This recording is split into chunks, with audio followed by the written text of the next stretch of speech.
Well, good evening, everyone. Thank you for coming to our very first in-person State of the Church. We've been doing these online, and I wouldn't say they're really widely attended online, so we said we'll try it in person and then we'll see how it goes. So here we are, but we'll also post it online after the fact, so information. More people than a normal online view. This might be most at once, definitely the most people at once for sure. So thank you all for taking the time to be here with us this evening. So again, thank you and welcome. After, like I said, after we finish tonight, this will all be sent out. So with finances, I'm going to pass it over to Ed. And Ed, I'm going to keep my foot here so you can see exactly where to stand so you're in the shot. There you go. Am I good? All right.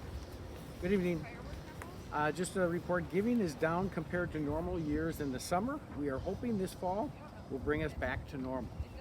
The giving statements were sent out so you can see where you're at with your gifts for this year. Please review and reach out to Aubrey if there are any questions. Now, there's multiple ways to give. We've made it easy. Venmo. I had no idea what Venmo was about a year ago. It's a great way to do it. Our username is ChristTheKing601. You can do PayPal. Email is giving@christ-the-king.org. Tithe Lee. Text giving to 920-212-4343. And of course, you can do ACH giving, which is a direct deposit to church from your checking account. You can fill out the form, or we can email it to you. And then envelope giving. This is old school, but mail it in, drop it off at church, or bring to service. We've also got the script card inventory. We need to sell that. We purchased those, and it would allow us to have cash on hand. So selling them would give us some cash back. So please reach out to Tina or Aubrey in the church office to order script. And now for building and projection updates, Pastor Nate. Well done, Ed. Old school is still good school. That's okay. That's okay. So building and projection updates, Dane has been working very hard now on updating the bathrooms in the staff hallway. So if you want to use the restrooms there, they may not be working. So use the ones over by between the fellowship hall and the narthex. But that's coming along nicely, and projection purchases so far have been halted until we get more money in. So as the offerings come in and we accrue a little bit more than what's going out, we'll be able to do that. So no monitors up on the wall yet in the narthex and the gathering space, as well as a few other places for teaching for our confirmation, Chris Ed, and Sunday school. We hope that will happen here as we get closer to the end of the year, but we want to have that cash on hand in order to do that. We're also planning a number of projects that are volunteer-based. So one of them is off-site, which is September 11th. We are going to do a painting day at Habitat for Humanity. So Jim Wires has set that up for us, and I think at this point in time we need 9 more volunteers to help with that. But Christ the King, as a church, we all are going to be part of painting one house on the inside. We also have a God's Hands, or God's Work, Our Hands. I always get that mixed up. Coming up usually in September, but we're going to do this in October to go along with our fall stewardship appeal. And we are going to ask for people who have homes where we might need to rake lawns, help with gutters, or maybe some windows, or whatever those needs might be, because people are not able to do that themselves. So we're going to have as many volunteers as we can to do that. So 1, if you'd like to volunteer to do that, let the office know. 2, if you have someone you want to volunteer who you know might need some help raking leaves, on October 16th is our planned date to do that. We would encourage you to nominate people who might need that, or it might be yourself. And then Jim will check out what the job is, how many people need to be sent, and what kind of tools do we need in order to get that done. So the sooner we do that, the better, versus last minute, we may not be able to get everybody in. The fallback is if we don't get many of those places, we'll do some work here around the church property that needs a little work with some of the trees to be trimmed, some bushes and shrubs to be done, and a few other items that are in need of being taken care of.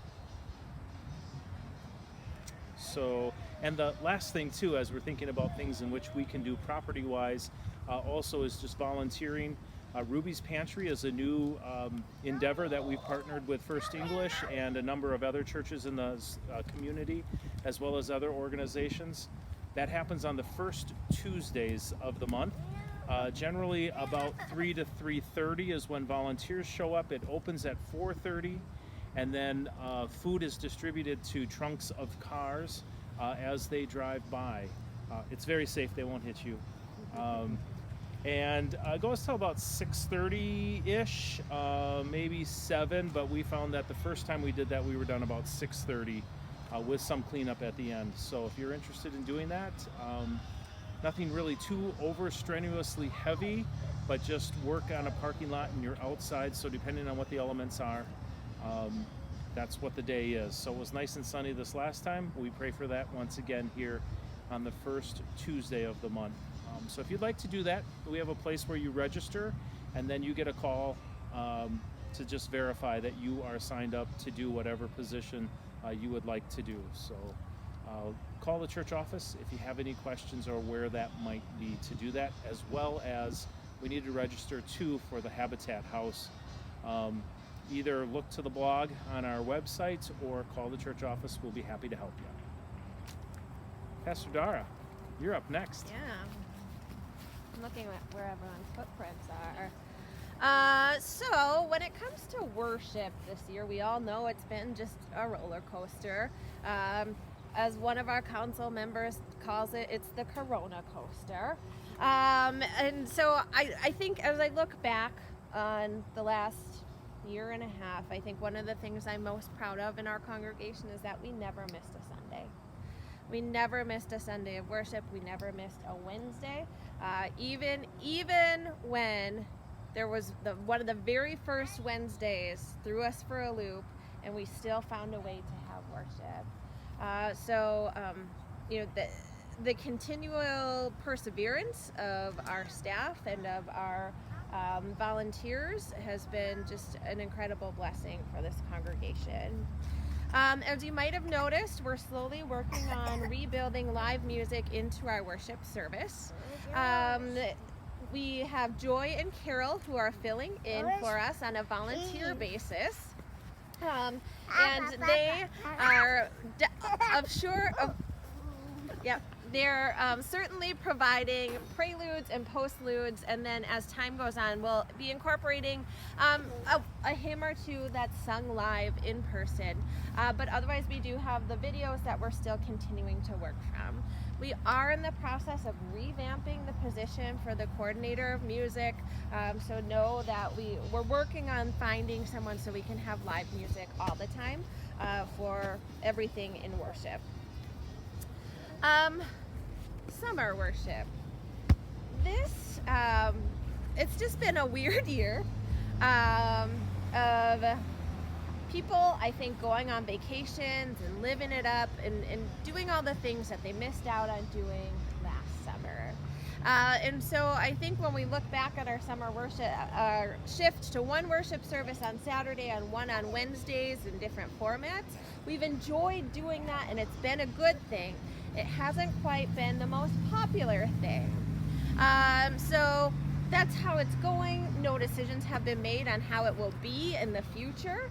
But I know that for me, just getting to experiment with different worship styles has been a blessing, and I'm guessing the same might be true for Nate as well. I think our biggest need in terms of worship at this point is people to serve. Tina has really been struggling to find people to serve as greeters in the morning, to serve as handing out communion on Sunday mornings. And that's not something that we're just experiencing at Christ the King. That's something that we are hearing from every church, from every denomination. So we heard that at our conference or at our gathering of colleagues on Tuesday with pastors from throughout the synod.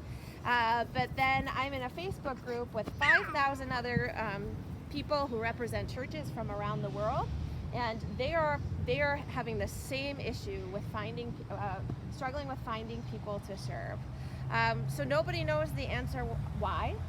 But the best that we can all do right now is continue to get the word out with the needs for people to lend a hand so that we can continue to have in-person worship. When we look ahead to the fall, we had to have some hard conversations with the council. And one of the things that the council has decided that given a lot of things, given the uptick in pandemic numbers and families with young children pulling back from things, given the lack of people to serve in worship on Sunday mornings, given the unknowns of what's going to happen when families get back into routine, because new routines of watching worship online have happened. The council has decided to continue with just one worship service, definitely through the month of September on Sunday mornings. And then if we are bursting at the seams, rock on. If we are bursting at the seams, or if we get to a point where we think, things are looking like we might need some more space, and we can't quite distance the way that we want to, then we will increase to 2 services. So that will be happening on a monthly evaluation basis. So definitely through September it will be 1 service. Maybe in October we'll see a need to increase to 2. But there's just a few too many question marks right now to confidently go to 2 services in the fall. That's all I've got for worship. Gonna toss it to Sonia. Whew.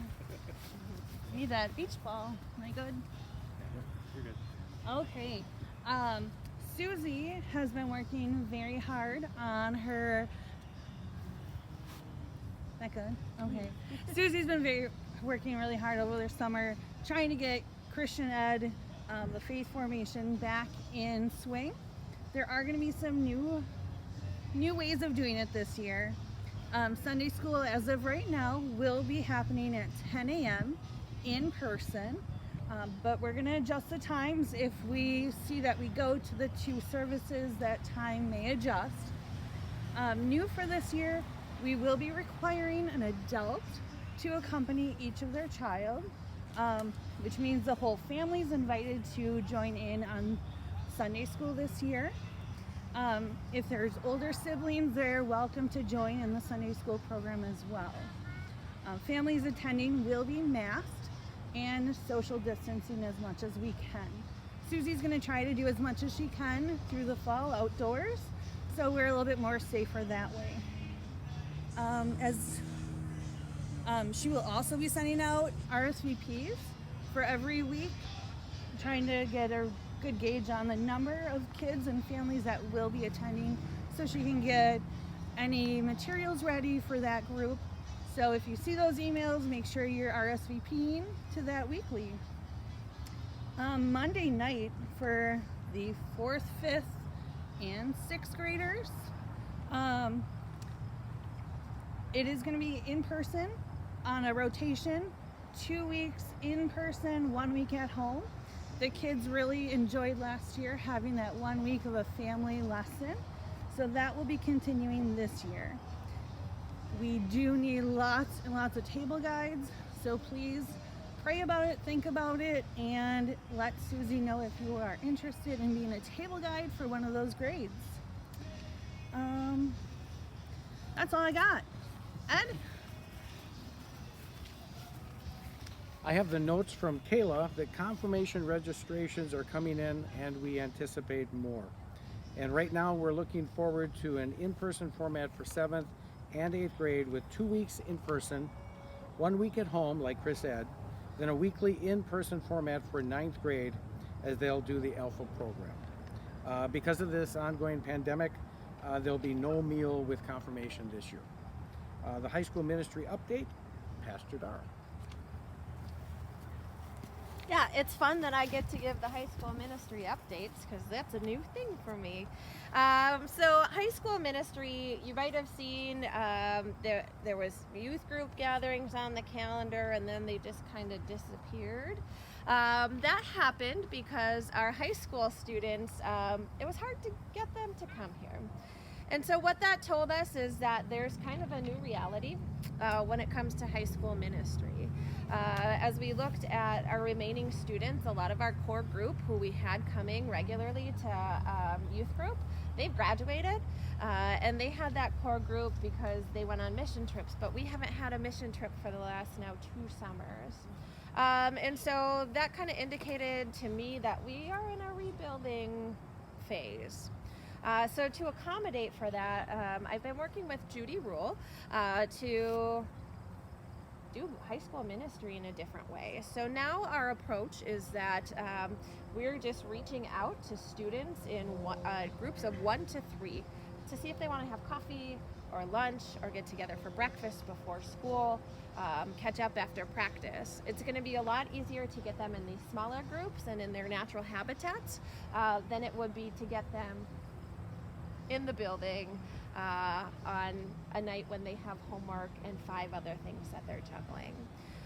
So that's the plan for this year, is to really see like how those personal connections go. We also do have a youth gathering coming up in summer 2022. It's been several years since this group has gone to an ELCA youth gathering, and so we're putting it out there and we're going. It's in Minneapolis at the end of July 22, and so the goal is really to start small and bring, if I can get a van of 5 to 12 kids, that will be a big victory, and we'll see how it goes from there. So I have my first lunch connection tomorrow. I already have one student who texted me just to report back that she found out today she made the volleyball team.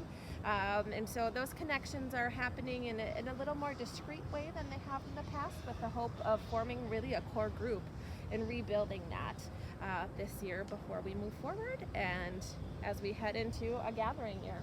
So we are looking forward to that. One thing this is a note that goes from Susie's age group and Kayla's age group and mine. We do have a couple of retreats that are on the calendar for November and March or April. There's a fall one and a spring one. We're hoping to get kids to come to camp with us. Camp has been a void that has been missed again for the last couple summers because we didn't know what was going on with the pandemic, and honestly we still don't.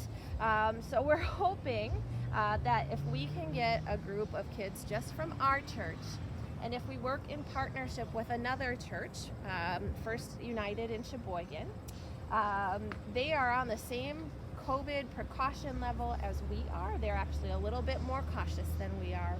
And so we're hoping that if we can covenant with another church and promise to care for each other's kids, we can pull off our retreat safely, so that will be a faith-formative experience for kids of all ages. So that's it for faith formation.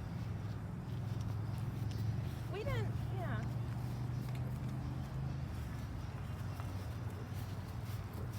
Other ministry happenings that are going on. We've recently applied for an ELCA Congregation Leads grant. Is it Not a grant? a grant. Not yet. Okay, so Yeah. let me get on camera. This is the one who applied. I helped with You it. already talked about Ruby's Pantry. Yeah, we got there. Ruby's Pantry Oh, stuff. okay. So he already talked about Ruby's Pantry. So the Congregation's Lead program is a 2-year program that is provided for and put on by the church-wide organization in Chicago, so the ELCA as a whole. We had to apply to be in this program, and what it is, it's a program for churches who want to create or recreate new ministries that attract new, young, diverse people and bring the Word of God to them. And so we have, it all has to do with innovation. We have a team of people from our congregation who are going to be working with me on this. So if we are accepted, it will be a 2-year program where Churchwide provides training and some grant money to help with some new ministry startup programs. So if we're accepted, which we find out by September 15th, that'll be, you're going to see some rapid fire ministry experiments happening. And if they take, they take. If we don't, if they don't, they don't, and we move on. So we're excited and really praying that we are one of the 50. There's a really, really awesome video that we had to make for this, and I need to find a good way to share it. It was part of the application process and probably one of the best video collaboration works that we have done at this church. It involved Elmo figurines and Lego people, and it's amazing.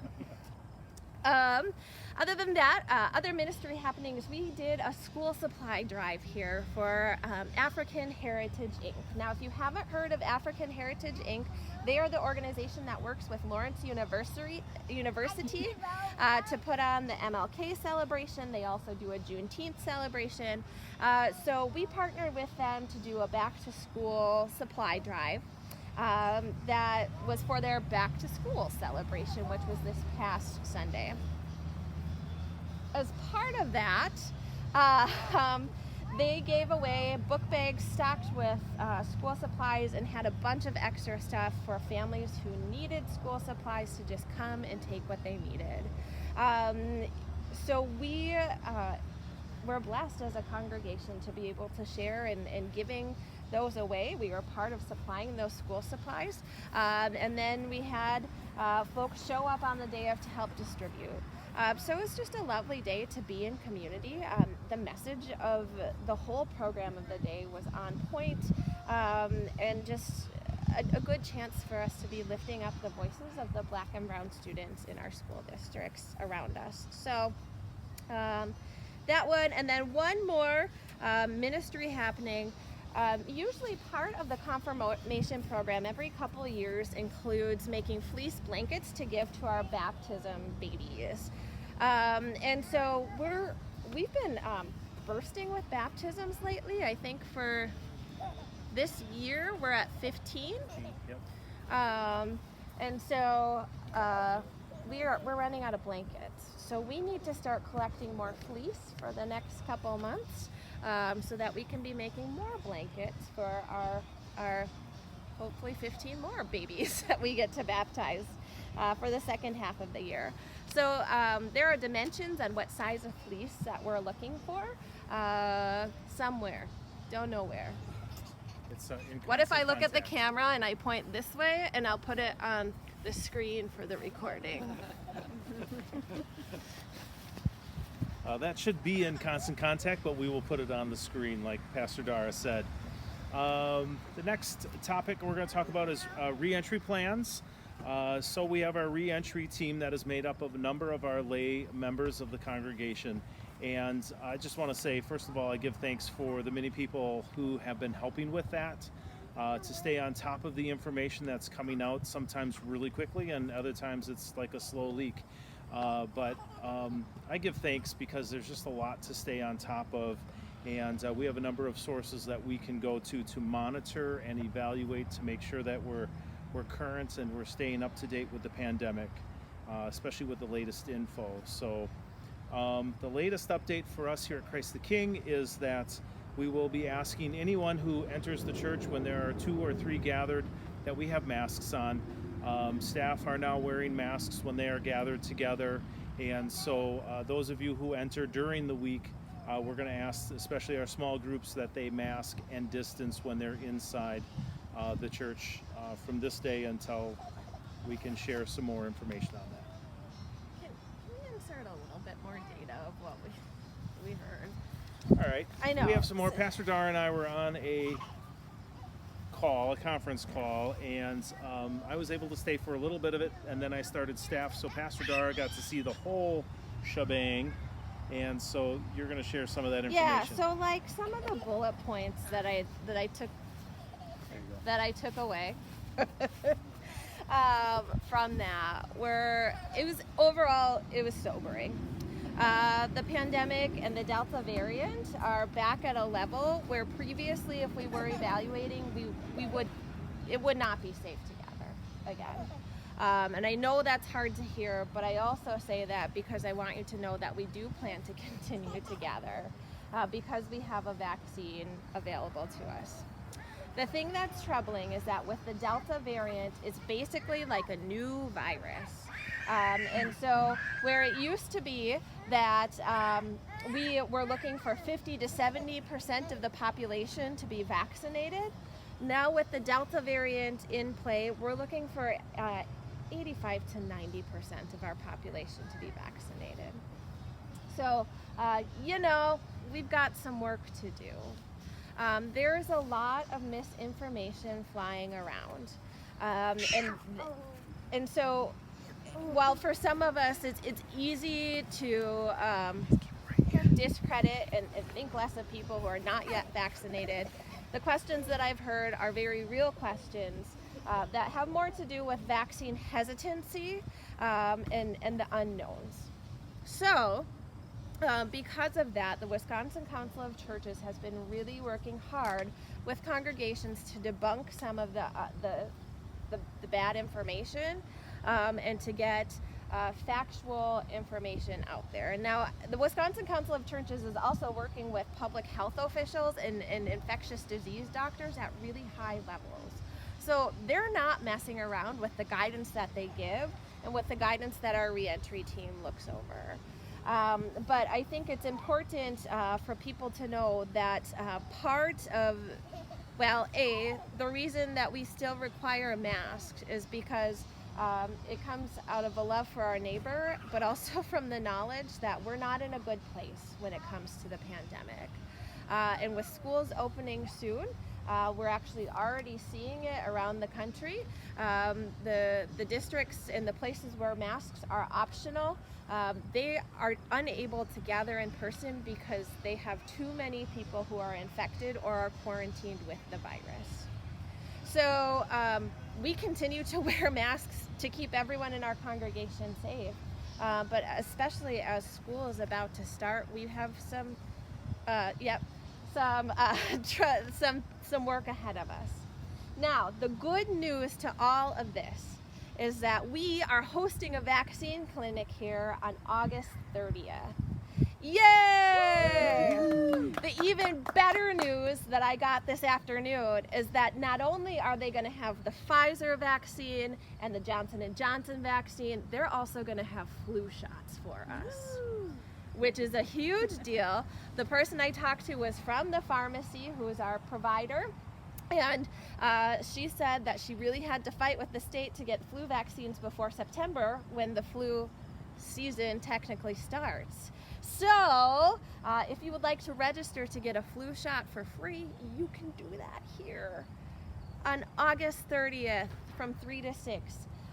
We have flyers, we have brochures, so please come to the office. I'll have those printed and ready tomorrow to come take those and be like, you get a brochure, you get a brochure, you get a brochure. Because in that brochure, it takes some of those common concerns and it breaks down and gives factual answers. So we look forward to that. I'm walking away. Great. Well, we got to fit both of us on here. All right, all right, tell us if Are we we're both in. Are we in here? Do we look good? Yes. Okay. Yeah, All right. yeah. I'll stand back so you look taller. No, go ahead. You can- so what does it say? We're doing, Some thank yous. okay, we'd like to thank people. Go ahead, Sonia. The reentry team. Oh, that's a good Pastor one. Day already said that, but we could not be doing all of this without their guidance. No, they have done a great job. We really appreciate everything they've done. What I would say is it's so many of the groups. I mean, it takes so many people to keep a church running. Tina has Tina. been, and I'm not going to go through all the people, the pastors. I mean, but we have so many people, and not just the people who give of their time, but their families. Your families, definitely. We all know if you work in the church, your family works there too. Yeah, and for example, I don't know if you've noticed, but there's been some little people running around here, and there's somebody taking care of that while Pastor Doris is doing, her thing. Anyway, thank you to everybody who gives up their time. It's made a huge difference. Did you mention Tina? Oh, we should mention Tina. Tina is fantastic. Thank you, Tina. You can't mention Tina enough. You can't. No, and we kid, but she has really done a huge job In the office. in the office. Tina in the office. Yes. Thank you. If you're not clear. Yeah, that would be good. That would be good. I think there's been questions that may have been submitted. Is that Yeah, so where we're up to at? questions. If anybody has any live questions, we'd be happy to take those on at this point. What time are the flu shots on August 30th? 3 to 6. 3 to 6 p.m. 3 to 6. That's good to mention it again. To 6. That's the 30th of August. What day is that? That's a Monday. Monday? Monday. Monday. Right before school starts. Right before school starts. then- Ding, ding, ding, ding, ding. Teachers are going back. Kids are going back later in the week. No, that's very cool. That is very cool. 3 to 6. We're also working, we'll be working on setting up an additional vaccine clinic with the new announcement today that people should get a third shot or a booster shot. Yes. There. Come on in. I'm pretty sure the mic can hear it from here. So with the announcement that people are qualified to get a booster shot, we're gonna work to, but it has to be, the booster has to be 8 months after you completed your first round. So we're gonna work to set up another vaccine clinic, probably November, December-ish. My first shot was in January, February, so you'd be looking at September, October, possibly as early, but yeah, to get more people. Yeah. So, great. Thanks for the questions. How long are there going to be Wednesday night services? How long will it be Wednesday so night next services? week will be the last one. One more. So Great come on question. out and support. Be here. Look forward to having you. Thanks, everyone. I think that is our night. I appreciate you being here, and for all who are watching it later, God bless. Bye. Be safe. Thank Be well. Bye.